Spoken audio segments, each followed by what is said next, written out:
Ideally तुम्हाला जर चहाने ॲसिडिटी होती आहे तर त्याला एकच उपाय एकदम छोटा, तो म्हणजे चहा आणि दूध एकत्र उकळायचं नाही. ब्रिटिश स्टाईलनी जो चहा असतो ना, की काळा चहा कपमध्ये गाळायचा आणि गरम दूध वरतून टाकायचं, कधीच ॲसिडिटी होणार नाही. हां, हो का? अशा टाईपचा चहा घेऊन बघा, ॲसिडिटी होणार नाही. Sugar is a addictive thing as good as alcohol. म्हणजे साखर रोज खाणारा व्यक्ती आणि रोज अल्कोहोल घेणारा व्यक्तीचे MRI स्कॅन इक्वल आहेत, सेम आहेत ब्रेनचे. शुगर खाण्याची तलफ येते, आपण त्याच्याकडे अल्कोहोलच्या दृष्टीने बघत नाही.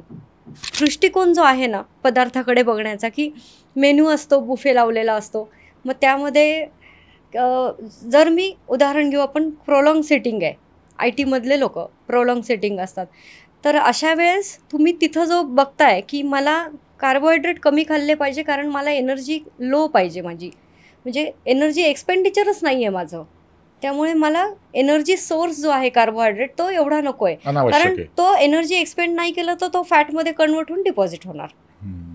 सो मी बघायला पाहिजे की प्रोटीन, तिथे प्रोटीन कशात आहे, डाळ आहे, पनीर आहे, तर हे मी माझ्या ताटात जास्त वाढून घेतलं पाहिजे. त्यानंतर आयदर राईस और चपाती, ते तुम्ही मिनिमम ठेवलं पाहिजे. आणि फायबर्स कशात आहेत, व्हेजिटेबल सॅलडमध्ये तो एक पोर्शन जास्त पाहिजे. एवढे जरी चेंजेस केले ना, you will reduce your fat.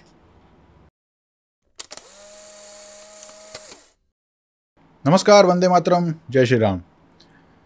हेल्थबद्दलचा awareness जसजसा वाढत जातोय, त्यावरच्या चर्चा जसजशा होत जातात, तसतसे आपण सगळे मी कसा जगतोय, मी व्यायाम करतोय का, माझी लाईफस्टाईल कशी आहे, या प्रश्नांवर विचार करायला लागलो आहे, या प्रश्नांवर बोलायला लागलो आहे.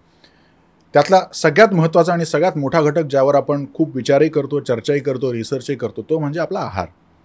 की मी काय खातोय, मग त्यात शुगरचं प्रमाण किती आहे, मग कार्ब्स किती आहेत, मी दिवसभरातलं शेड्यूल कसं आखावं, ह्यावर खूप चर्चा होत असतात. पण या चर्चांमध्ये खूप तुटक माहिती येते, अर्धवट येते, ती कॉन्टेक्स्च्युअल नसते. आपल्या वयानुसार, आपल्या वजनानुसार, स्त्री पुरुष वगैरे वगैरे या सगळ्यानुसार ती कॉन्टेक्स्च्युअल माहिती जर आपल्यापर्यंत आली नाही तर मग गैरसमज निर्माण होतात. हे गैरसमज दूर करण्यासाठी आपण आज निमंत्रित केलं आहे डायटिशियन आणि न्यूट्रिशनिस्ट मंजिरी कुलकर्णीताईंना. मंजिरीताई, thank you so much for joining. आपण मेसेजिंगवर खूपदा बोललो आहे या विषयावर, आणि तुमच्या पोस्ट्स, तुमचा इंस्टाग्राम कॉन्टेंट बघून मला नेहमी वाटायचं की थोडं अजून डीप तुमच्याकडून समजून घेतलं पाहिजे. आज तेच तुमच्याबरोबर समजून घेणार आहे. Thank you very much for coming. Thank you. ताई, मी म्हणालो ना की आता आम्ही सगळे ना अवेअर तर झालो आहोत की समथिंग इज रॉंग आणि something needs to be corrected.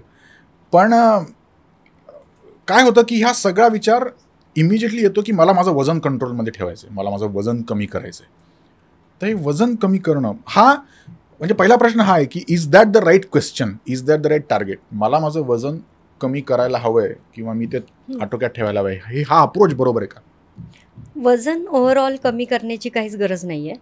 Ideally fat loss, आणि ते पण एक्सेसिव्ह असतील तर, म्हणजे तुमच्या शरीरामध्ये फॅट पर्सेंटेज जास्त असेल तर ते कमी करणं अपेक्षित आहे. ओव्हरऑल वजनामध्ये तुमच्या शरीरामधलं बोन वेट येतं, वॉटर वेट येतं, ब्लड वेट येतं, तर ह्या सगळ्या वजनांमध्ये आपलं ओव्हरऑल वेट तयार झालेलं असतं.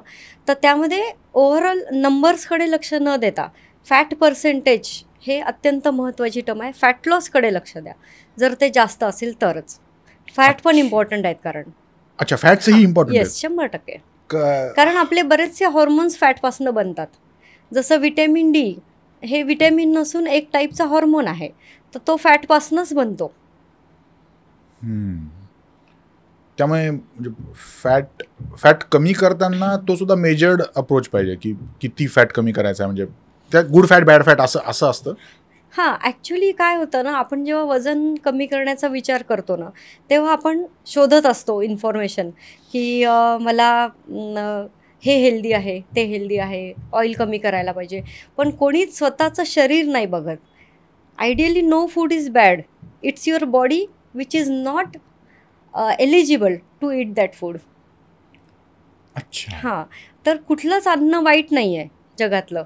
तुमचं शरीर आधी तुम्ही बघणं आवश्यक आहे की मला हे पचतं आहे का, मला हे डायजेस्ट होतं आहे का, माझी लाईफस्टाईल कशी आहे, मी दिवसभर बसून आहे का एका जागी, माझं शारीरिक मेहनत किती आहे, मला स्ट्रेस लेवल किती आहे, जे की सगळ्यात इम्पॉर्टंट फॅक्टर आहे जो नेहमी वगळला जातो.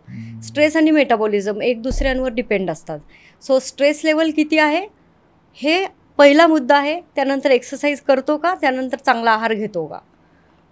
अच्छा, हां, आम्ही येस, आहारावरून सुरुवात करतो आणि आहारावरच हां, थांबतो. म्हणजे फार फार तर येस, योगा वगैरे करू, हम्म, एवढंच. तुम्ही म्हणालात की स्ट्रेस आणि मेटाबॉलिझम कनेक्टेड आहेत, म्हणजे एक्झॅक्टली. काय कनेक्शन आहे ते? आपण म्हणतो गट फिलिंग. हो, सो गट फिलिंग म्हणजे फिलिंग तर मनात असते. आणि वाय वी रिलेटेड विथ गट, कारण की तुमचं डायजेशन आणि इमोशन खूप जवळून रिलेटेड आहेत. म्हणजे मी नेहमी सांगते की तुम्ही जेवताना स्क्रीनसमोर बसून जेवू नका. त्याचं कारणच हे आहे की तुमचं मन जर खाण्यात नाही आहे आणि जर टी व्हीवरती असं काही चालू आहे ज्यांनी तुम्ही डिस्टर्ब होत आहे, त्याच्यामध्ये तुम्ही इन्व्हॉल्व झाला आहे, तर तुम्हाला शरीराचे सिग्नल्स इग्नोर होतात.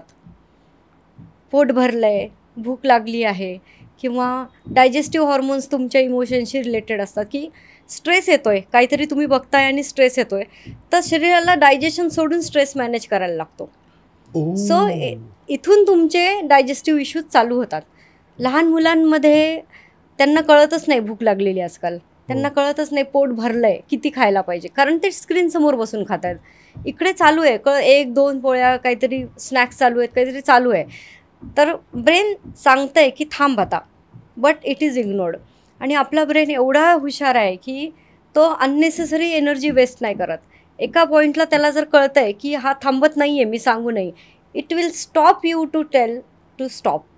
अच्छा, it will stop telling me to stop. Yes. हां, म्हणजे तो म्हणजे यार मी काम करतो याच्यासाठी. हार्मोनल बॅलन्स जो जातो ना भूक लागल्याचा आणि पोट भरल्याचा, हा बॅलन्स नाही आजकाल बऱ्याच मुलांमध्ये स्क्रीन इटिंगमुळे.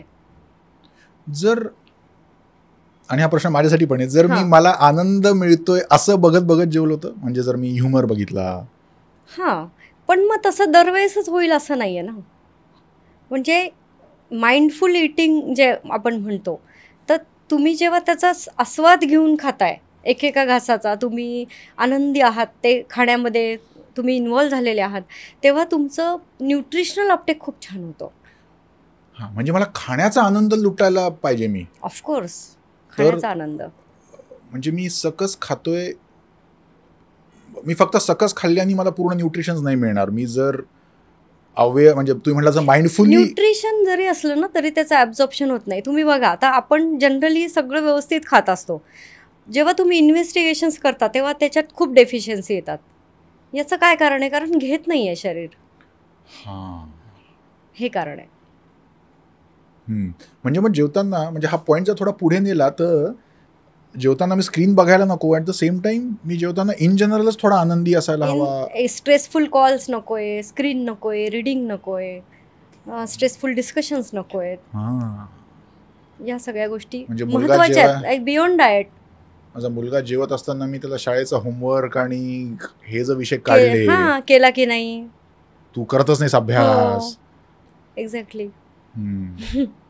वाव.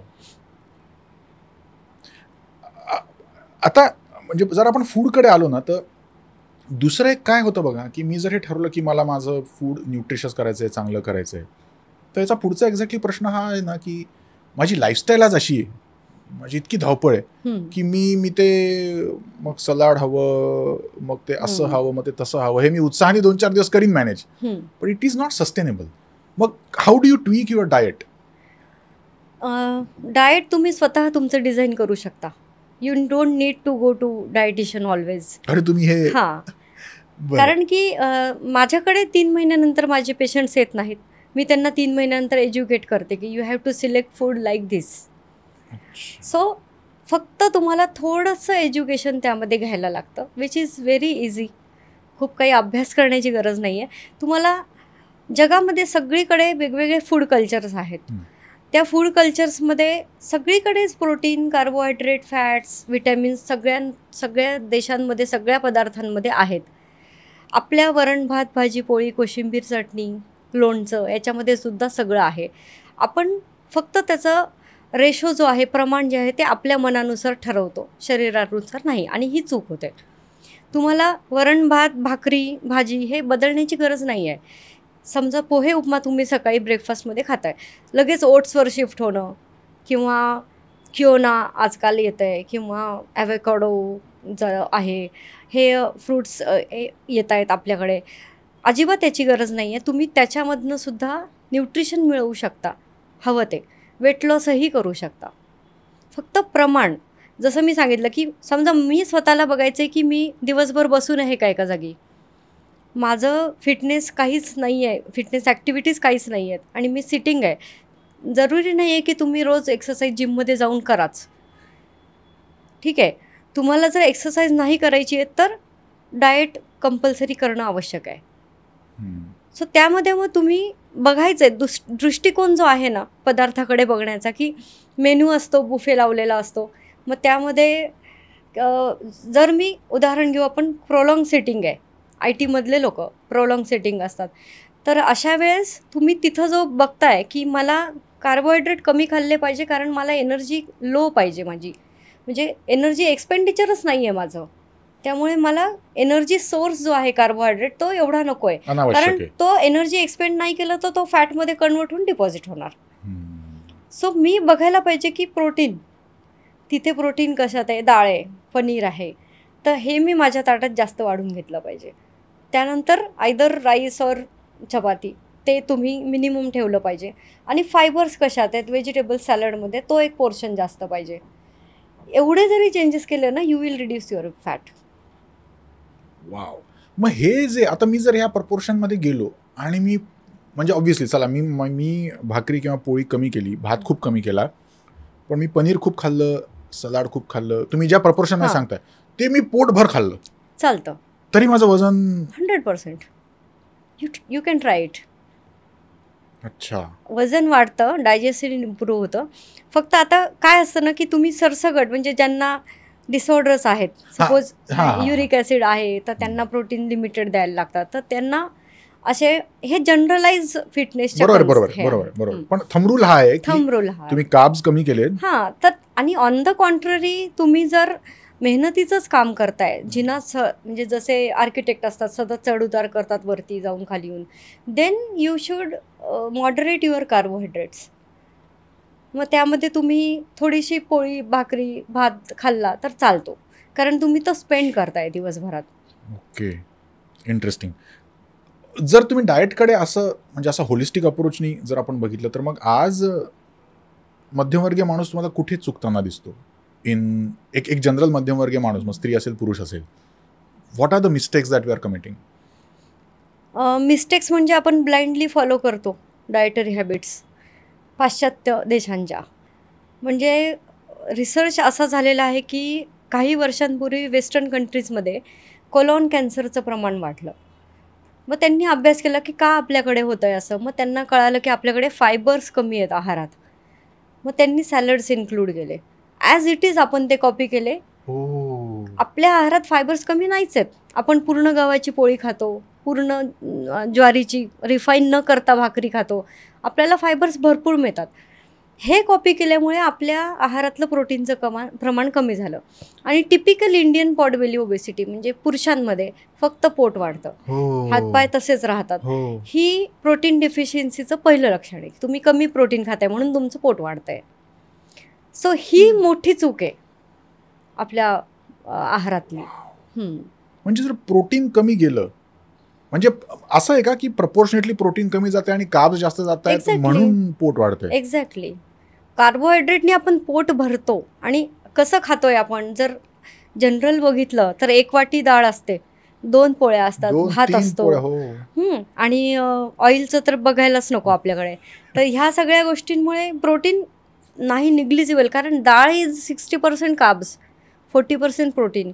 त्याच्यातनं सुद्धा तुम्हाला 40%च प्रोटीन मिळतं आहे. आयडियली ज्यांना खूपच बसून काम आहे त्यांनी नुसती डाळ खाल्ली तरी चालतं. अच्छा. हां, कारण त्यांना कार्ब्स मिळतात त्याच्यातनं. It is not complete protein. अच्छा. म्हणजे एक 40 वर्ष वयाचा मिडल एज्ड म्हणजे 40 वर्ष वयाचा म्हणजे मिडल एजच, पण एक 5.5-6 फूट उंची आहे, 70 किलो वजन आहे, त्यांनी एक 2-3 वाट्या फक्त डाळ घेतली दुपारी. डाळ आणि सॅलड्स घेतले, असं घेतलं तरी चालतं. म्हणजे जरुरी नाही आहे की तुम्हाला काहीतरी फॅन्सी डाएट घेण्याची गरज आहे. मग हे does this change from male to female, female to male? Yes, फिमेल्समध्ये नॅचरली फॅट पर्सेंटेज जास्त असतं due to her like delivery व्हायची असते, त्यामुळे फॅट पर्सेंटेज नॅचरली जास्त दिलेलं आहे फिमेलला. तर ते मेलपेक्षा जास्तीच असणार फिमेलमध्ये. हा रेशो असतो. मग नाही, मग त्यानुसार म्हणजे मेटाबॉलिझम. म्हणजे माझा प्रश्न असा की फूड रिक्वायरमेंट्समध्ये मेल टू फिमेल थंब रूलच आपण बोलतोय, कारण स्पेसिफिक तर ऑब्व्हियसली तब्येतीनुसार चेंज होईल, पण बाय थंब रूल मेल फिमेल्सच्या इटिंग हॅबिट्स कशा वेगळ्या असायला हव्यात? हॉर्मोनल बॅलन्सच्या दृष्टीने फिमेलनी थोडं लक्ष द्यायला पाहिजे डाएटकडे, कारण की हॉर्मोनल फ्लक्च्युएशन्स जे असतात ना ते मेलपेक्षा फिमेलमध्ये जास्त असतात. तर त्यामुळे आणि हॉर्मोन्सचा आणि डाएटचा सुद्धा जवळचा संबंध आहे. तर तो दृष्टिकोन बघायला पाहिजे, स्पेशली आफ्टर मेनोपॉज. कारण की हार्ट अटॅक जो येतो पुरुषांमध्ये तो फिमेलमध्ये मेन्सेस चालू असेपर्यंत येत नाही. So after menopause she is equal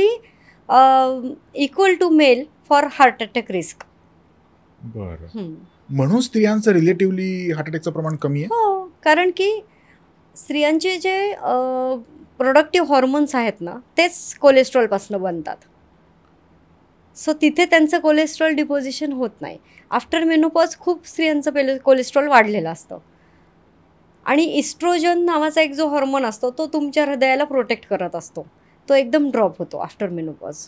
जो पुरुषांमध्ये जनरली मग त्या पुरुषांमध्ये कुठे आहे इस्ट्रोजन? हा इस्ट्रोजन नाहीच. नाही, मला हे म्हणायचं की तो कोलेस्ट्रॉलचं ती जी रिस्क आहे, कोलेस्ट्रॉलची रिस्क पुरुषांमध्ये ऑलवेज आहे. कार्डियक रिस्क पुरुषांमध्ये कुठल्याही वयात आहे, ॲट एनी एज. आजकाल जे तरुणांना पण अटॅक्स यायला लागलेत त्यात तुम्हाला हा काहीतरी इम्बॅलन्स दिसतोय? इम्बॅलन्स काय आहे माहिती का, दोन एक्स्ट्रीम टाईपचे तरुण, म्हणजे मी माझ्या OPDच्या बेसवर सांगते, माझ्याकडे जे येतात मुलं 18 ते 25 वयोगटातली, तर एक पूर्ण जंकच्या आहारी गेलेला वयोगट आहे की ते काहीही खातात, ओबेज असतात, काहीतरी HbA1c वाढलेलं असतं, हे प्रकार आहेत. आणि एक एक्स्ट्रीम डाएट आणि फिटनेसच्या मागे लागलेला की त्यांना मसल डेव्हलपमेंट हवीच आहे, त्यांना असंच दिसायचं. म्हणजे ते माझ्याकडे क्लिनिकमध्ये येऊन दाखवतात, शाहिद कपूरसारखी बॉडी, अशी बॉडी पाहिजे मला. Really? Yes, it is truth. त्यानंतर काही जण म्हणजे बरेचसे आहेत ते पूर्ण मस्क्युलर मला दाखवतात फोटो की असं आम्हाला बनायचं आहे. सो एक्स्ट्रीम लेवल्स आहेत आजकाल, मधले मुलं दिसतच नाही आहेत की असं.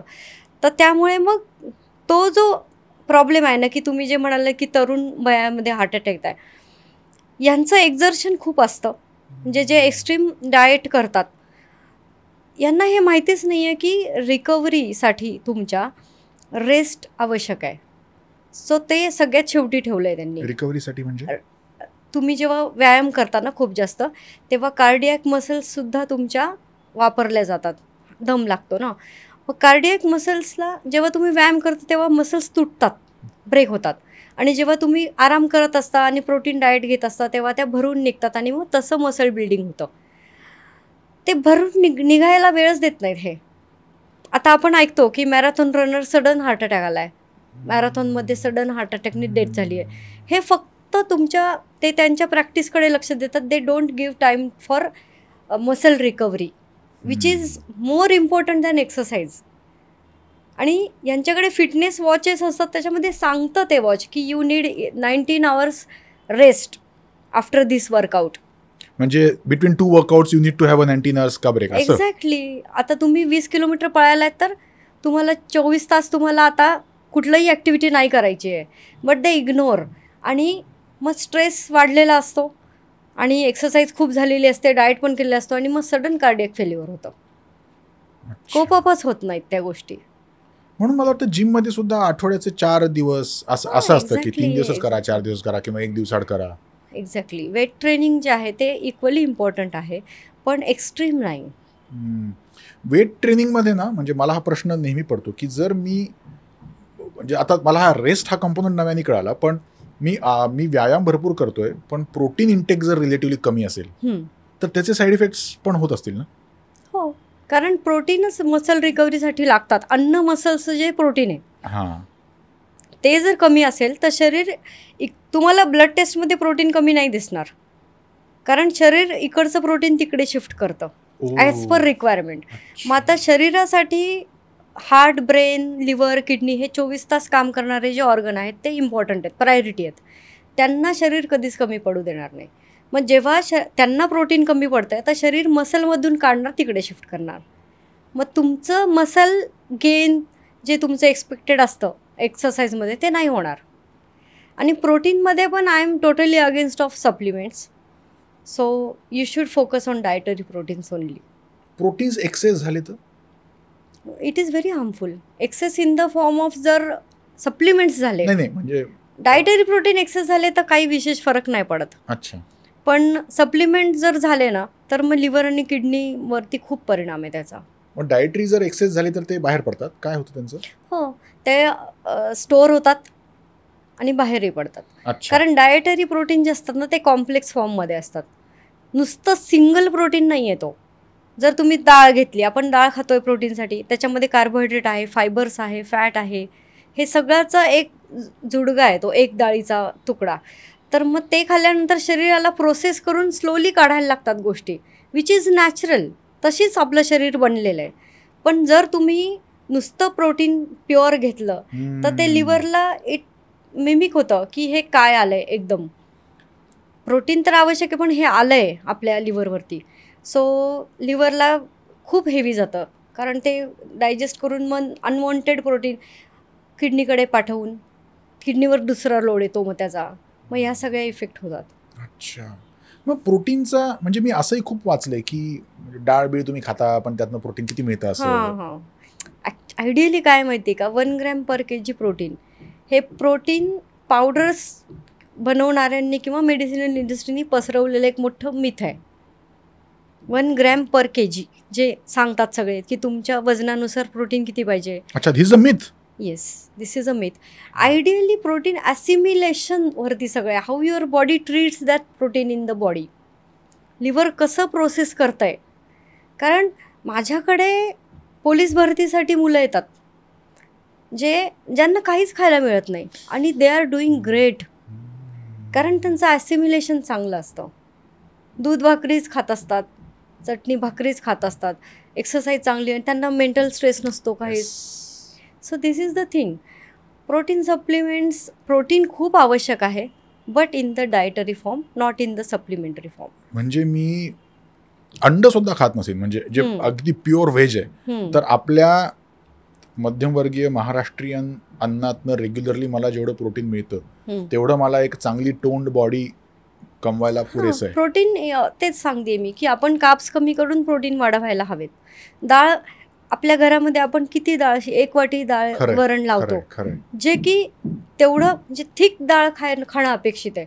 मग तुम्हाला तुरीची नाही पचत आहे, तुम्ही मुगाची खा जी हलकी असते पचायला. सो ते वाढवणं अपेक्षित आहे.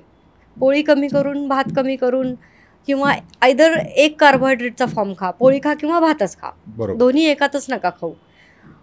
तर पोळीपेक्षा भाकरी बेटर आहे असंही म्हणतात, तर तेही तेवढं फायबर कंटेंट जास्त आहे म्हणून ते पण कार्बोहायड्रेटच आहे. बर. म्हणजे पोळी तशी हार्मफुल आहे असं नाहीये, हार्मफुल भाकरी is just better. Better in the sense तुम्हाला डायजेस्टिव्ह इश्यूज असतील तर भाकरी इज बेटर. अच्छा. या सगळ्यामध्ये कॅल्शियमचा, मी ना खूप रॅन्डम प्रश्न विचारतोय त्यामुळे म्हणजे मला जे सुचतंय ते विचारतो. कॅल्शियमचा रोल पण बराच मोठा आहे आणि परत ते भारतीय लोकांमध्ये फारच कमीच आहे वगैरे, असं काय वाचतो आपण. कॅल्शियम आपल्याला बऱ्याच गोष्टींमधनं मिळतं, तसं काही फार डेफिशियन्सी नाही आहे कॅल्शियमची. डेफिशियन्सी व्हिटॅमिन डीची आहे, कारण आपण उन्हात जातच नाही. उन्हात जाऊन एक्सरसाइज केली तर व्हिटॅमिन डी ॲब्झॉर्ब होतं, नुसतं जाऊन बसलं तर नाही होत.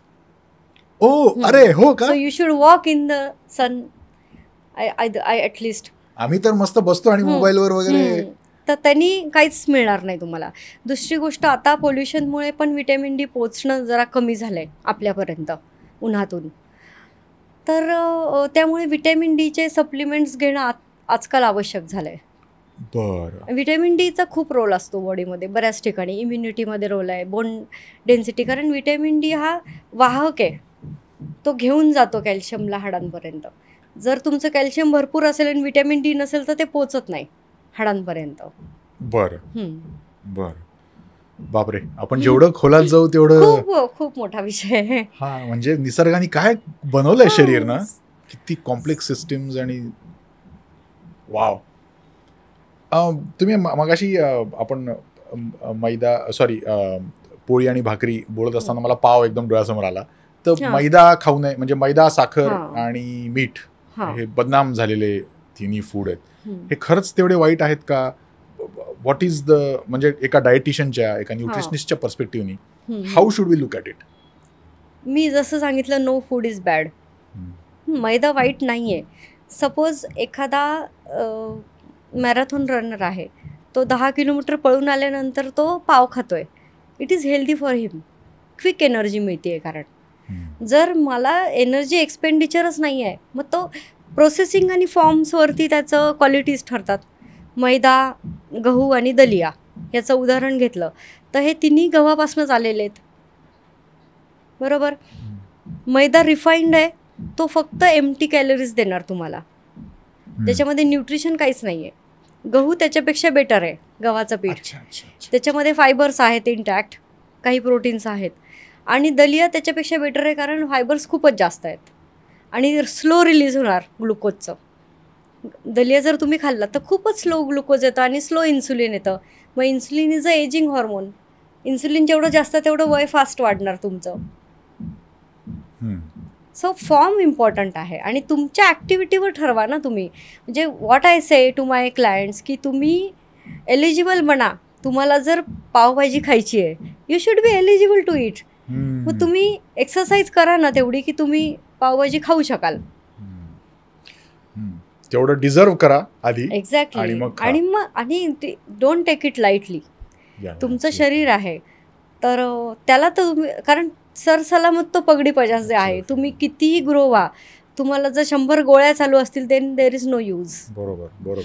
इन्सुलिन स्पाइक्स मॅनेज करायला, म्हणजे insulin is a ageing hormone म्हणताय, हे थोडं समजून सांगता का एक्झॅक्टली? हां, आपण जनरली जे खातोय, frequent eating frequent insulin spikes create करतं. सो 2 वेळा खाणं पण सजेस्टेड नाही आहे, 2-2 तासाला खाणं पण सजेस्टेड नाही आहे. भूक लागेल तेव्हा खा. You should wait till you feel hungry. कितीतरी लोक असे आहेत जे वाटच बघत नाहीत भूक लागण्याची. मला 12 वाजता मीटिंग आहे म्हणून मी आत्ता भूक नसताना खाऊन जाणार, हे कॉमन आहे आपल्याकडे. कारण की डायजेस्टिव्ह हॉर्मोन्स जे असतात ना, ते भूक लागल्यानंतर रेडी असतात. तेव्हा ब्रेन सांगतोय भूक लागली आहे. का पाठवतो सिग्नल? कारण की आत्ता शरीर पचवण्यासाठी रेडी आहे. ॲसिड लेवल वाढलेले असतात, डायजेस्टिव्ह हॉर्मोन्स तयार झालेले असतात. तेव्हा जर तुम्ही खाल्लं तर शरीर पूर्ण न्यूट्रिशन घेतं अन्नातून. जर तुम्ही भूक नसताना खाल्लं तर शरीर वेगळ्या कामात बिझी असतं, कुठेतरी रिपेअर चालू असतं, काहीतरी इम्युनिटीवर काम चालू असतं आणि तुम्ही एकदम अन्न टाकताय. ते सगळं सोडून परत लिव्हरला पचवायला चालू करायला लागतं. So it will lead to fatty liver, जे आजकाल खूप कॉमन आहे. तर यातनं माझे 2 प्रश्न आहेत बघा. एक तर आपण हे म्हणतो की वेळच्या वेळी जेवायला पाहिजे. हां, म्हणजे हा एक प्रश्न की मग जर वेळ पाळायची आहे तर बाय चान्स त्या दिवशी मला भूक नसेल लागली तरी वेळ तर मला पाळायला हवी. It is a healthy habit असं म्हणतात.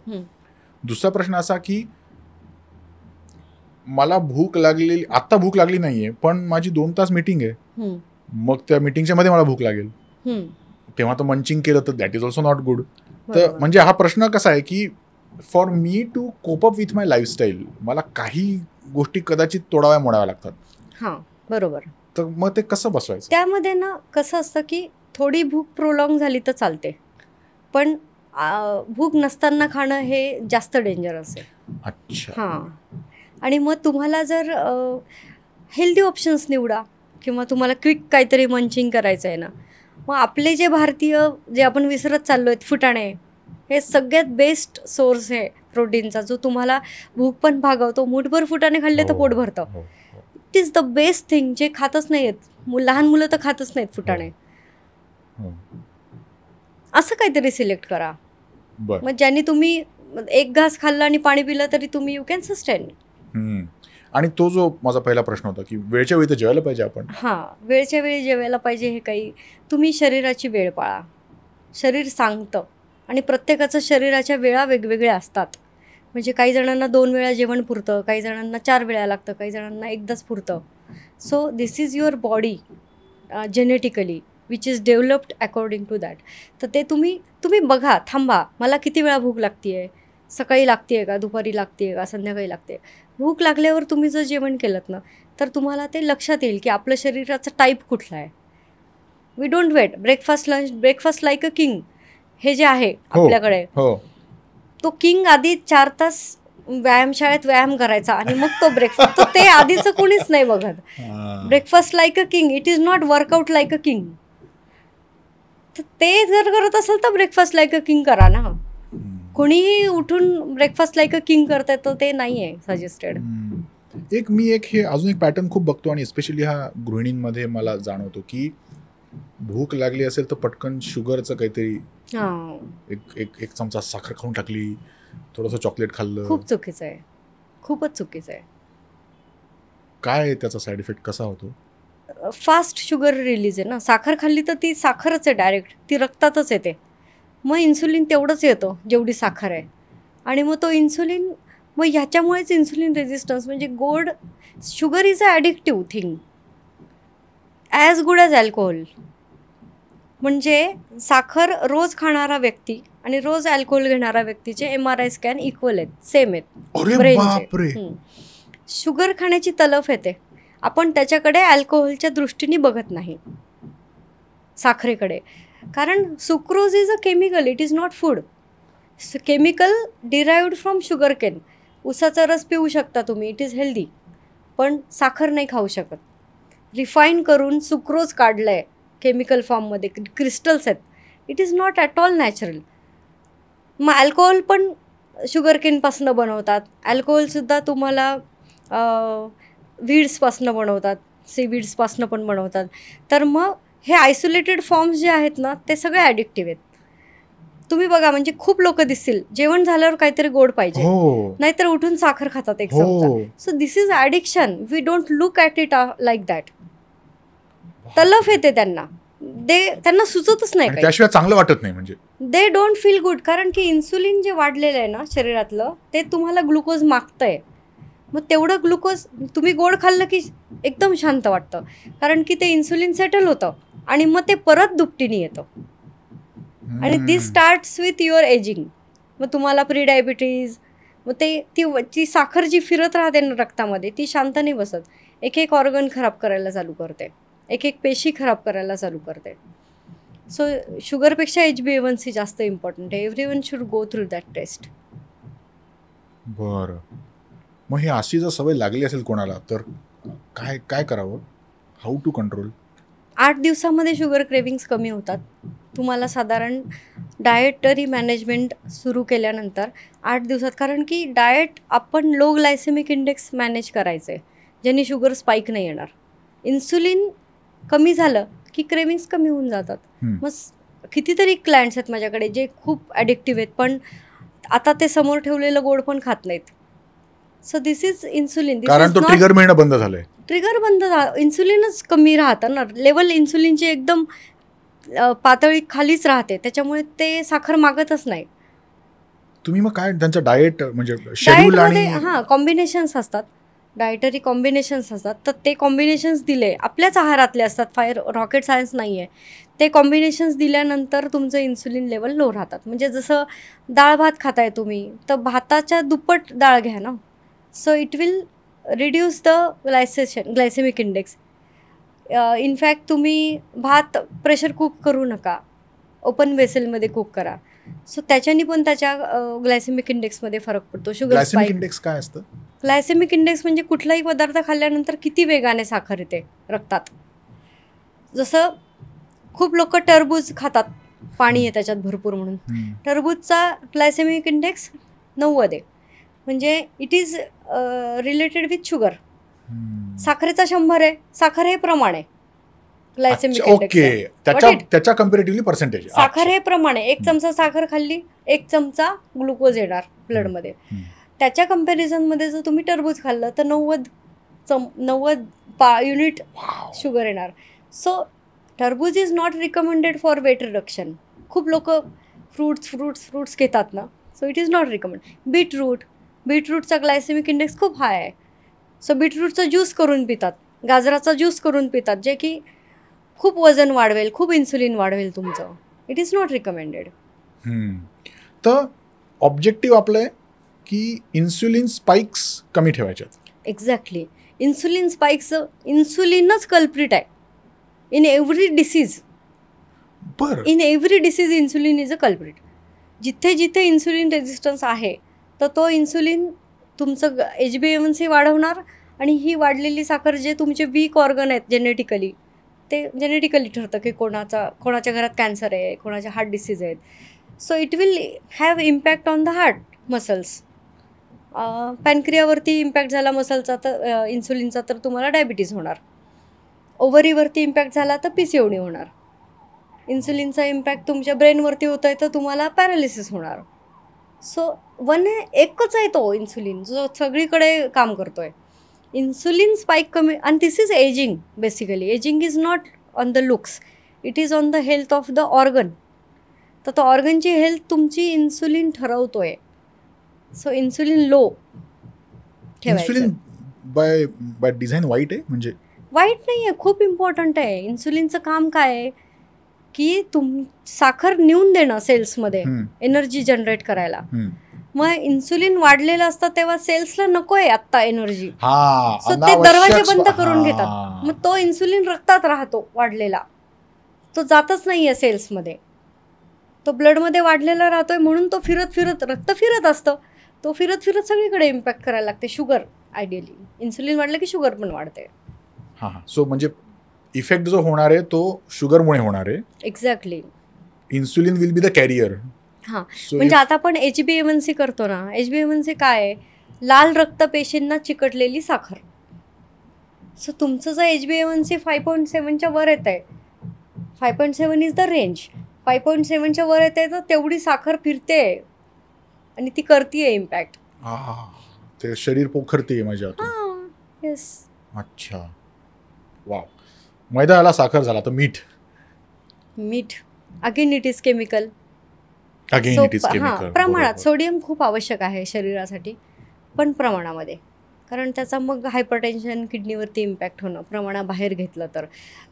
पण तरी तसंही ते तसंच ठरतं. जसं मी आधीपासून सांगते की तुम्ही एक्सरसाइज करताय, स्वेटिंग होतंय, देन यू इन्क्रीज सॉल्ट. जर तुम्हाला काहीच नाही आहे, एकाच ठिकाणी बसून आहात, तर तुम्ही कमी मीठ खाणं अपेक्षित आहे. ब्लोटिंग होत आहे शरीरावर, मॉर्निंग पफिनेस आहे चेहऱ्यावरती, सो यू रिड्यूस सॉल्ट. हे सगळं सॉल्टमुळे होतं. मॅक्झिमम सॉल्टमुळे होतं. अच्छा. ब्लोटिंग किंवा पायावरती सूज येते, प्रवास केल्यानंतर बऱ्याच लोकांच्या पायावर सूज येते, तर ते वॉटर रिटेन्शन असतं. सो त्याच्यामध्ये तुम्ही सॉल्ट कमी खायला पाहिजे. आणि मेंटल ट्रिगर पण आहे ते सॉल्टी फूड. मग तुम्ही बघता ना चिप्स वगैरे जे आहेत ते हाय सॉल्ट हाय शुगर असतात, कारण ते ट्रिगर करतात ना. चिप्सच का मागतात मुलं? Again it is addictive. तुम्हाला भूक लागली की चिप्स आठवतात, टाइमपास करायचं हाय सॉल्ट फूड आठवतं. ते त्याचं क्रिस्पी असणं, फ्लेवरफुल असणं, हा तो ट्रिगर असतो की सॉल्ट ट्रिगर असतो? Ideally salt is the trigger. खारट असतात ना थोडे. अच्छा.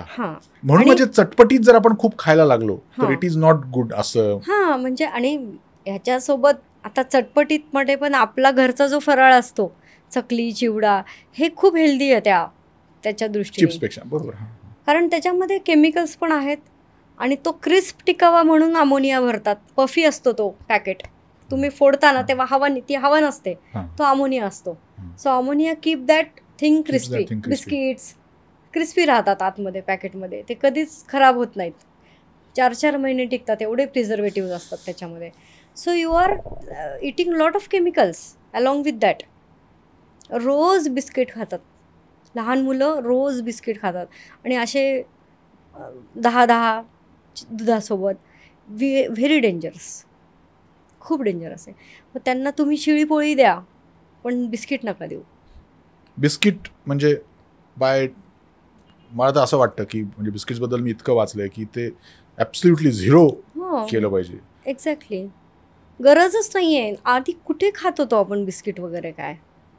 चहाबरोबर काहीतरी खाल्लं पाहिजे हे आयडियली माहिती आहे आता का, चहा ते आणि पण बाकरवडी हे सुरू आहे. चहा आणि बाकरवडी सुरू आहे. असं का म्हणतात? कारण खूप लोकांना ॲसिडिटी होते चहामुळे. त्यामुळे चहासोबत काही खाल्लं तर ते ॲसिड सेटल होतं. हा एक मार्ग आहे. पण त्यांनी वजन पण वाढतं, त्यांनी तुमच्या कॅलरी इंटेक पण वाढतो. हा त्याचा साईड इफेक्ट आहे. आयडियली तुम्हाला जर चहाने ॲसिडिटी होती आहे तर त्याला एकच उपाय एकदम छोटा, तो म्हणजे चहा आणि दूध एकत्र उकळायचं नाही. ब्रिटिश स्टाईलनी जो चहा असतो ना, की काळा चहा कपमध्ये गाळायचा आणि गरम दूध वरतून टाकायचं, कधीच ॲसिडिटी होणार नाही. हां, हो का? अशा टाईपचा चहा घेऊन बघा, ॲसिडिटी होणार नाही. चहा आणि दुधातले जे रिॲक्शन होते ना उकळून, ती रिॲक्शन ॲसिडिटी क्रिएट करते. बरं, म्हणजे पत्ती उकळत असताना जर त्यात दूध नसेल तर नाही टाकायचं, उकळायचं नाही एकत्र. त्याला खाली तुम्ही ॲड करा separately. Don't boil it together. बरं बरं, दिस इज व्हेरी हेल्पफुल. मला थोडं काय विचारायचं आहे ताई, की म्हणजे हे ना थ्योरी आली लक्षात, बरोबर आहे, म्हणजे हे सगळं करायला पाहिजे आलं लक्षात, पण एका सामान्य मध्यमवर्गीय नोकरदाराने जर या बेसवर दिवसाची आखणी करायची ठरवली तर कसं आखावं? What is the ideal way to do it? Ideal way म्हणजे सगळ्यात आधी तुमची भूक ओळखा, किती वेळा तुम्हाला लागतंय, आणि होम फूड कॅरी करा जेवढं जमतंय तेवढं. Carry your home food. कारण बाहेर तुम्ही ऑइल कंट्रोल नाही ठेवू शकत. बाहेरच्या अन्नामध्ये रंग असतात, खूप तेल, चवीचाच विचार करतात ना, कारण ते at the end they think about taste.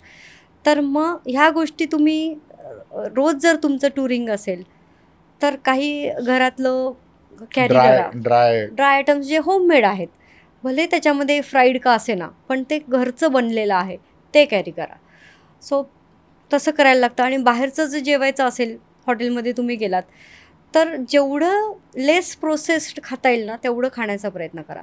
म्हणजे जिरा दाल राईस, कर्ड असं, किंवा भाकरी मिळते आजकाल सगळीकडे, ती भाकरी तंदूर रोटीपेक्षा कधी पण बेटर आहे.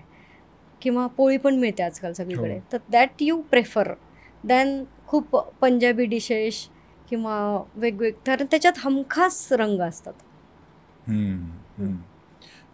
पोळी म्हणजे भाकरी, पोळी, तंदूर लेस रोटी, प्रोसेस्ड, नान, बटर नान, असं सगळं, गार्लिक नान, चीज नान, भरपूर आहे ते प्रकार. आज पॉडकास्ट नंतर आपण लंच करू शकणार नाही. काल ऍक्च्युली ओके ठीक आहे, करू नाही शकणार तसं नाहीये, पण तुमचा दृष्टिकोन बदलेल. I understand. बरोबर आहे. या हॅबिट्समध्ये वेळेचं महत्त्व किती आहे? जर म्हणजे तुम्ही म्हणालात ना, ते मी माझ्या लक्षात, की मला भूक लागली की मी खावं, हे तर हा base thumb rule I understand, आणि तो बरोबर आहे. पण शरीराचं अन्न पचवण्याचं गणित, दिवसाचं चक्र, झोपण्याच्या वेळा, यात काही ऑप्टिमम टाईम, काही ऑप्टिमम मेथड्स ऑफ इटिंग असं काही पाळलं जाऊ शकतं का? मेथड्समध्ये डिनर टायमिंग जो आहे तो सूर्यास्ताच्या आधी खाल्लं तर खूप बेनिफिट्स आहेत त्याचे, खूपच बेनिफिट्स आहेत. म्हणजे कारण काय आहे माहिती का, की तुमचं इन्सुलिन, अगेन सूर्यास्त झाला की इन्सुलिन बनणंच बंद होतं, शरीरात इन्सुलिन राहत नाही. मग तुम्ही रात्री जे खाताय ना ते डायजेस्टच होत नाही नीट, इन्सुलिनच नसतं कारण सूर्यास्त झाल्यानंतर. त्यामुळे सूर्यास्ताच्या आधी खाल्लं तर थोडं डायजेशनला वेळ मिळतो आणि मग तुम्ही झोपता. So it will help you in every aspect. बरं. सूर्यास्तानंतर इन्सुलिन तयारच होत नाही शरीरात? नाही, कारण आपल्या शरीराचं सायकल आहे जे सूर्यावरती डिपेंड आहे. सर्केडियन रिदम जो सूर्य उगवल्यानंतर कॉर्टिसॉल येतो, हॉर्मोन. सूर्याचं पहिलं किरण किंवा प्रकाश पडला ना शरीरावरती की कॉर्टिसॉल येतो, हॉर्मोन, जो आपला पहिलं स्ट्रेस मॅनेज करतो दिवसभरातला. त्यानंतर एक एक ग्रोथ हॉर्मोन्स, डायजेस्टिव्ह हॉर्मोन्स वरती यायला लागतात. आपल्याला थोड्या वेळाने भूक लागते. मग हे सगळं जसं सूर्य वाढत जातो तसं भूक तीव्र होत जाते. मध्यान्नाला ती सगळ्यात जास्त असते, नंतर भूक पण डिक्लाइन होत जाते. सो हे सगळं सन सायकलवरती डिपेंड आहे. सो तेच आपण फॉलो करायला पाहिजे आयडियली. बरं. सर्केडियन सायकल फॉलो केलं तर तुम्ही खूपच हेल्दी राहता. सकाळी उठल्यावर लवकरात लवकर सूर्यप्रकाशात जाणं हे हो अगदी. आणि जनरली काय होतं की आजकाल वर्क कल्चर खूप स्ट्रेसफुल आहे. सो दे जे नाईट ड्युटीज करतात ना त्यांचं शरीरामध्ये स्ट्रेस लेवल खूप हाय असते, फिजिकल स्ट्रेस. त्या लोकांना मग त्यांनी लवकर जाऊ नये सूर्यप्रकाशात. हां, म्हणजे त्यांना झोपायचं तर त्यांनी गर्द बरोबर आहे. अंधार करून दिवसा झोपावं. नाहीतर मग डायजेशनवर पण इम्पॅक्ट होतो, शरीरावर पण इम्पॅक्ट होतो, कारण ते अनअवॉइडेबल आहे बऱ्याच लोकांसाठी. मी मगाशी विचारलं होतं तसं परत थोडं वेगळ्या ह्याने विचारतो की एक म्हणजे स्त्रियांची हेल्थ जर गृहीत धरली आपण तर एक गृहिणी स्त्री आणि एक नोकरदार स्त्री हां, लाईफस्टाईलमध्ये खूप फरक आहे. शरीर तेच आहे, शरीराच्या गरजा त्याच आहेत, बरोबर. पण एकतर female body is way too complex. या दोघींनी काही वेगवेगळी काळजी घ्यायला हवी फूडच्या बाबतीत. दोघींनी पण सगळ्यात आधी बॉडी ॲक्टिव्ह ठेवायला हवी. म्हणजे गृहिणी जरी असेल आणि सगळं बाई काम करत असेल घरातलं आणि she is sitting at one place, मग त्याचा काहीच उपयोग नाही आहे.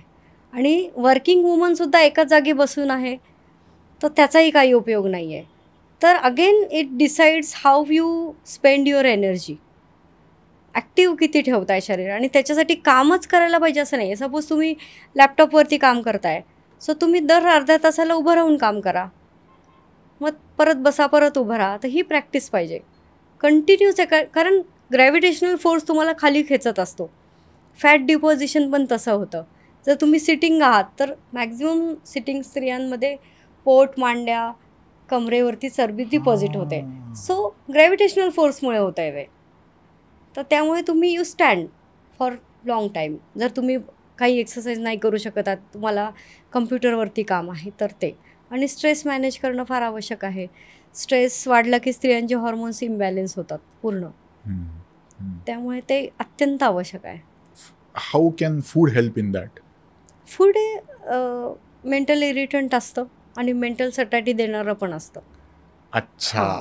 सो माझं जे इन्फ्लेमेशनवरती काम आहे, so inflammation is the concept of my diet.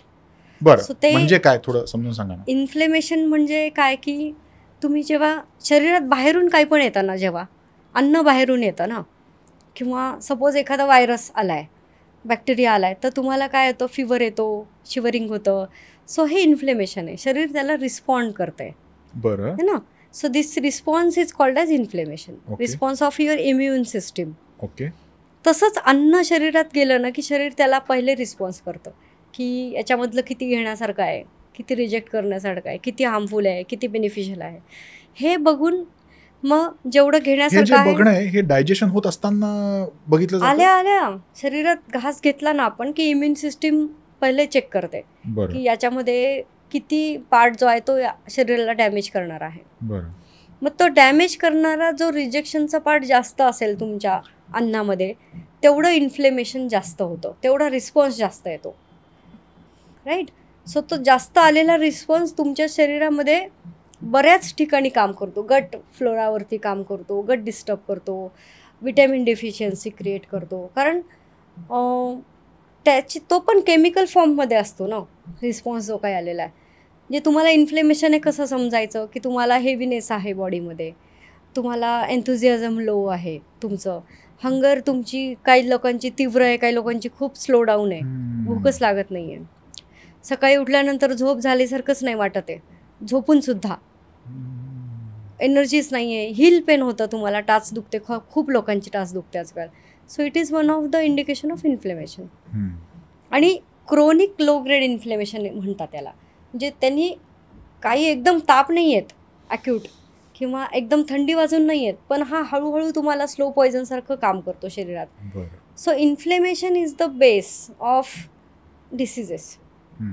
Cancer आहे, हायपरटेन्शन आहे, जेवढं इन्फ्लेमेटरी बॉडी असते ना तेवढं जास्त डिसीज टेंडन्सी होते त्या लोकांची. सो असे काही अन्नाचे कॉम्बिनेशन्स घ्या, अशा टाईपचं सिम्प्लिफाईड फूड घ्या की जे 90% तरी ॲक्सेप्टेबल पाहिजे शरीरामध्ये. सपोज तुम्ही पंजाबी डिश खाता एखादी, तर आधी ते कलर्स काढणं, आधी ते केमिकल्स काढणं, एक्सेस ऑइल काढणं, हे सगळं शरीराला करायला लागतं. खूप उलथापालथ.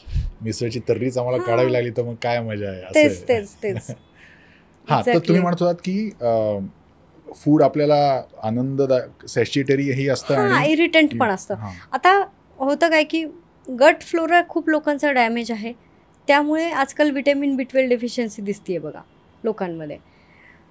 So it is a myth की नॉन व्हेजिटेरियन लोकांनीच B12 चांगलं राहतं त्यांचं. अच्छा, असं नाही आहे. नॉनव्हेज खा म्हणतात मग B12 हो, चांगलं हो, राहील, हो. असं नाही आहे. बरं. व्हेजिटेरियन लोकांमध्ये B12 नॉर्मल असतंच, मग त्यांच्यामध्ये कुठून येतं? नॉन व्हेजिटेरियन लोकांमध्ये पण डेफिशियन्सी असते, मग त्यांना तर खाता येते तरी पण डेफिशियन्सी आहे. सो इट इज युअर गट bacteria which is producing B12 for you. हं. गट बॅक्टेरिया.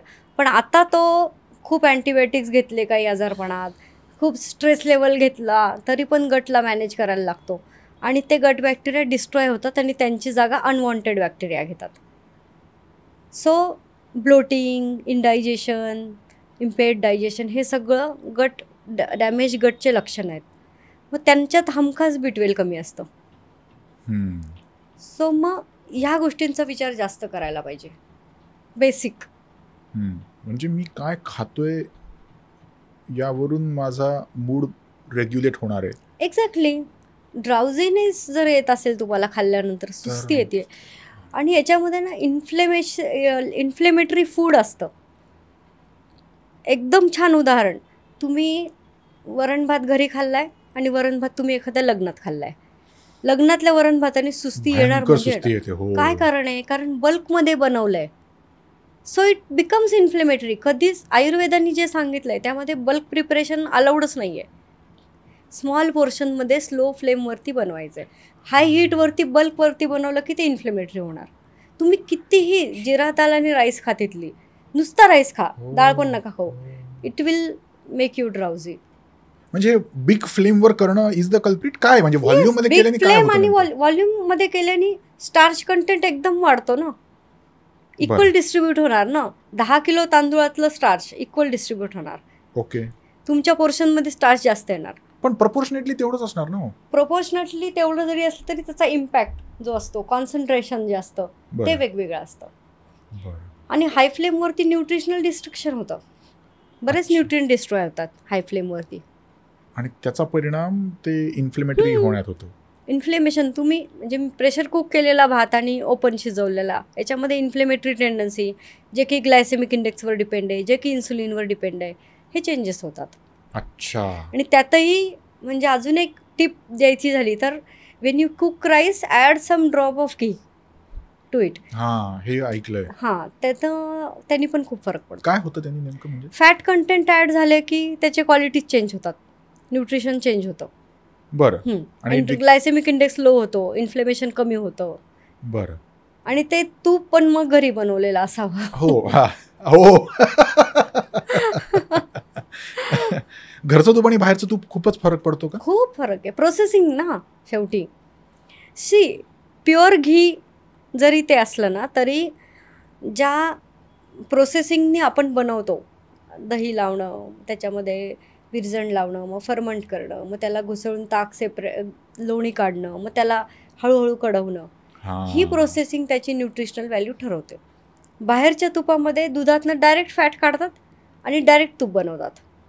सो ही प्रोसेसिंग जी आहे ना, तर त्याला भावना म्हणतात आयुर्वेदामध्ये.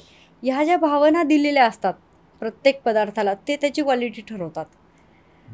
So it should go through the right process too, जे ताऊन सलाखून निघणं आपण जे म्हणतो ना, इट्स लाईक दॅट. फूडमध्ये पण ते तेवढंच खरं आहे. वाव. मला वाटतं आपण जेवढं म्हणजे मी किती विचारू आणि न संपणार आहे. मी शेवटचा प्रश्न विचारतो ताई, की ओव्हरऑल म्हणजे मला ही पूर्ण कल्पना आहे आणि मला तुमच्याकडून A+B=C असा फॉर्म्युला नकोच आहे. कारण तुम्ही म्हणाला तसं की प्रत्येकाची केस, प्रत्येकाचं शरीर यानुसारच हे ठरवायला हवं. पण थंब रूल म्हणून आता आजकाल जे दिसतंय ना सगळीकडे, की माझ्या वयाची, माझ्यापेक्षा लहान असलेली मुलं, क्रॉनिक एलिमेंट्स आहेत, अटॅक्स येत आहेत. म्हणजे मी कधी कधी गमतीत म्हणतो की आम्ही जेव्हा लग्नाला उभे राहायचो तेव्हा म्हणजे लग्नात दाढी असणं हे म्हणजे, पण आता दाढी ठेवतात मुलं कारण ती डबल चेन लपायला पाहिजे. म्हणजे लग्नामध्ये लग्नाच्या नवऱ्या मुलाची, म्हणजे हे इतकं होतंय. म्हणजे एव्हरीथिंग इज गोइंग रॉंग असं दिसतंय सगळं. राईट. तर काय करावं? 2-3 गोष्टी सांगते. त्यामध्ये सगळ्यात पहिलं ऑइल कंट्रोल आहे. तर आयडियल आत्ताच्या लाईफस्टाईलला जे रिकमेंडेशन आहे ते 400 ml per person per month. Per month? Yes, 400 ml per person per month. म्हणजे 4 लोक असतील तर 1.6 litre should be oil for month for whole family. तेवढंच आपण पचवू शकतोय सध्या, नाहीतर डिपॉझिट होणार. ठीक आहे. त्यानंतर आता एवढं कमीच जर वापरतोय तर मग सीड ऑइल नका वापरू, म्हणजे बियाणांचे तेलं जे आहेत. तर 1.6 जरी महाग असलं तरी olive oil is best. So cooking olive oil मिळतं तर ते कमी वापरा पण चांगलं वापरा. आणि मग त्यांनी तुमचं प्रमाणही महाग आहे म्हणून प्रमाणही कंट्रोलमध्ये होईल आणि तुमचं हेल्थ पण चांगली राहील. दुसरी गोष्ट, फक्त फेस्टिवल्सला गोड खा. Don't it daily. किंवा कुठेही गेलं तरी, म्हणजे कुठेही जेवायला जा तुम्ही, एंड शेवटी गोडानी करतात, ते टाळा. It is not recommended. फेस्टिवल्सला आपण खायचो मग त्याचा आनंदही तेवढा मिळतो. रोज रोज गोड खाण्यापेक्षा जर तुम्ही एकदाच खाताय कधीतरी, सो खूप हॅपीनेस असतो त्यामध्ये. आणि प्रोटीन इंटेक वाढवा. सो डायटरी प्रोटीन्स, डाळीचं प्रमाण वाढवा, कार्बोहायड्रेट कमी करा आहारातले. एका वेळेस भात आणि पोळी एकत्र खाऊ नका. हे गोष्टी करायच्या. व्हेजिटेबल्स सॉटेड, म्हणजे सॅलड्स कच्चे नका खाऊ, सॉटे करून खा थोड्याशा तेलामध्ये 2 थेंब. त्यांनी त्याच्या क्वालिटीज चेंज होतात. म्हणजे जसं आपण म्हणतो की कलरफुल व्हेजिटेबल्स जे असतात, की गाजर आहे, टोमॅटो आहे, बीटरूट आहे, तर याच्यामध्ये जो रंग आणणारा इन्ग्रेडियंट आहे ना, लायकोपिन, तर तो अँटी कॅन्सरस असतो शरीरासाठी. तर when you apply heat along with fat, त्याचं प्रमाण डबल होतं. सो त्याचा बेनिफिट आहे तो. सॉटे करायचं काय म्हणतात मी? जस्ट त्याला 2 थेंब तेलामध्ये वॉर्म करून घ्यायचं. गरम कढईत टाकायचं, थोडंसं परतून काढून घ्यायचं. त्याला शिजवायचं नाही, वाफ नाही आणायची, काय नाही. थोडंसं तेल आणि थोडंसं हलकंसं गरम केलं, तेवढ्याच्यात it changes, it doubles. Yes, it doubles. So हा रिसर्च आहे सगळा. तर त्याचा आपण बेनिफिट घ्यायला हरकत नाही. आणि प्रोबायोटिक्स असू द्या, म्हणजे ताक अमृत आहे सगळ्यांसाठी. तुम्ही 1 ग्लास ताक दररोज घेतलंच पाहिजे. अर्थात ज्यांना ॲलर्जिक आहे त्यांनी नका घेऊ, किंवा ज्यांना संधिवात आहे वगैरे त्यांनी नका घेऊ. पण ideally if you are fit, consume 1 glass of buttermilk daily. आणि घरी बनवलेल्या फर्मंटेड दह्याचं, ना की टेट्रापॅकमध्ये असलेल्या दह्याचं. काय फायदा आहे ताकाचा एक्झॅक्टली? खूप फायदा आहे. ताकामध्ये प्रोबायोटिक्स आहेत, कॅल्शियम आहे खूप चांगलं, आणि डायजेशन चांगलं होतं प्रोबायोटिक्स असल्यामुळे. ताक कधी घ्यावं? सॉरी आम्ही मध्येच एकदम ताक विसरू नये. दुपारी जेवणानंतर घ्यायला हरकत नाही. दुपारी जेवणानंतर? हां, आयडियल टाईम. कारण मग खूप जणांना संध्याकाळी घेतलं तर सर्दी होते, कफ होतो. त्यामुळे दुपारच्या वेळेस घ्यायचं. म्हणजे ते कधी, म्हणजे तसं तुम्हाला झेपेल असं दिवसात कधी घ्या. म्हणजे संध्याकाळी घ्यायचं असेल तर मग त्यामध्ये थोडी सुंठ ॲड करा, ज्याने तुम्हाला सर्दीचा त्रास नाही होणार. पण ताज्या दह्याचं घ्यायचं. दही जास्त आंबट होऊ द्यायचं नाही. एक 7 ते 8 तास फर्मंट झालेलं दही फ्रीजमध्ये ठेवून मग ते वापरायचं. गोड दह्याचं ताक बनवायचं. गोड दह्याचं ताक म्हणजे आता आम्हाला जर घरी तूपही करायचं आहे आणि ताक येतं, ते सगळं एकत्र मॅनेज होणं जरा कठीण आहे. पण काहीच कठीण नाही आहे त्यात. It's a practice. आपल्याकडे आळस खूप वाढला आहे आयडियली. म्हणजे वेस्टर्न कंट्रीजमध्ये जरी त्यांचे खाण्याचे प्रकार वेगळे असले तरी पण ते कष्ट खूप करतात फिजिकल. घरातले कामं त्यांच्याकडे सर्वंट्स नसतात. आणि आपल्याकडे म्हणजे आता दही लावणं is not a big deal. खूप 5 मिनिटाचं काम आहे, पण आपण ते टेट्रापॅकमधलं विकत आणून मग ते वापरतो. It is not recommended. Super. ताई, मी म्हणालो तसं गप्पा मारू तेवढं कमी आहे. आपण परत सेशन 2, सेशन 3, सेशन 4 अशी सिरीज नक्की करूया. आणि आज आपण सगळाच कॅनव्हास कव्हर करायचा प्रयत्न केला, तर आपण एक फोकस्ड एक विषय घेऊन आपण नक्की त्यात खोलात जाऊया. प्रेक्षकांना माझी विनंती आहे, तुम्ही शेवटपर्यंत हा पॉडकास्ट बघितला, याचा अर्थ तुम्हाला यातली व्हॅल्यू कळाली आहे. तर तुमचे काही प्रश्न असतील, अजून पुढे कशावर चर्चा तुम्हाला बघायला आवडेल, हेही कमेंटमध्ये सांगाल. आणि या व्हिडिओच्या कॅप्शनमध्ये मी मंजिरी ताईंची इंस्टाग्राम आणि फेसबुकची लिंक देईन. तर you can approach her for consultation किंवा in generally she is very approachable. तुम्ही त्यांना प्रश्न विचारू शकता, अडचणी विचारू शकता. त्या काही असा फीसचा आकडा सांगून उत्तरं देणार नाही आहेत, मला अनुभव आहे. त्यामुळे मी ते देईन. परत एकदा हायली रेकमेंड, तुम्ही एकदा त्यांना कॉन्टॅक्ट करा आणि तुमचे प्रश्न काही असतील तर जरूर कळवा. आम्ही परत एकदा गप्पा नक्की मारूया. Hope this podcast has helped. ताई, thank you so much for coming. खूप मजा आली गप्पा मारून. फिट रहा, हेल्दी खा, काळजी घ्या. भेटूया पुढच्या पॉडकास्टमध्ये. नमस्कार, वंदे मातरम, धन्यवाद.